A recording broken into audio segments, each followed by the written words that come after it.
Sir మీరు ఎటువంటి సూచనలు చేశారు, దానికి మంత్రి గారు ఏం చెప్పారు? ప్రజాపాలనలో ఏదైతే అప్లికేషన్స్ తీసుకున్నామో కొంతమంది పేర్లు దాంట్లో రాలేదు, లిస్ట్ కాలేదు, అవన్నీ కూడా ఇమీడియట్గా యాడ్ చేసేసి, ఎందుకంటే చాలా మంది లబ్ధిదారుల పేర్లే రాలేదు దాంట్లో. అంటే యాప్ కొత్త యాప్ కాబట్టి కొన్ని అప్డేషన్ దాంట్లో అప్లోడ్ చేయడానికి ఏమైనా మిస్టేక్ జరిగిందేమో అని చెప్పేసి దాన్ని ఇమీడియట్గా రెక్టిఫై చేయమని చెప్పి కూడా చెప్పడం జరిగింది. ఇమీడియట్గా దాన్ని రెక్టిఫై చేస్తామని చెప్పి కూడా చెప్పడం జరిగింది. అంటే రేషన్ కార్డులకు సంబంధించి అలాగే ఆత్మీయ భరోసాకు సంబంధించి ఎలాంటి సూచనలు వచ్చాయి? ఏదైతే 21st నుంచి ప్రోగ్రామ్స్ పెట్టుకున్నామో మేము, ఆ ప్రోగ్రామ్ కూడా మేము కూడా అటెండ్ అవుతాం.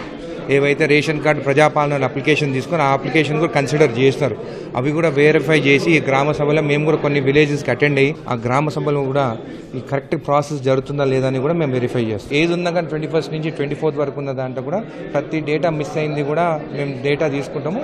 గ్రామస్తులకు కూడా మేము ఒకటే సూచన చేస్తాం, ఈ 4 days గ్రామ సభ ఉన్నప్పుడు ఖచ్చితంగా మీరు అటెండ్ అయ్యి మీకు ఏదైతే ప్రాబ్లం మీ నేమ్ లిస్ట్లో లేకున్నా కానీ ఏది ఉన్నా కానీ మీరు ఆ రోజు చెప్పండి. ఎందుకంటే ఇది అయిపోయిన తర్వాత మళ్ళీ వచ్చిన తర్వాత ప్రయోజనం ఏముండదు, ఎందుకంటే స్కీమ్స్ ఇంప్లిమెంట్ అవుతుంటుంది, మళ్ళీ డిలే అవుతుంది. అందుకే ప్రతి ఒక్కరూ ఈ గ్రామ సభలో అటెండ్ కాండి.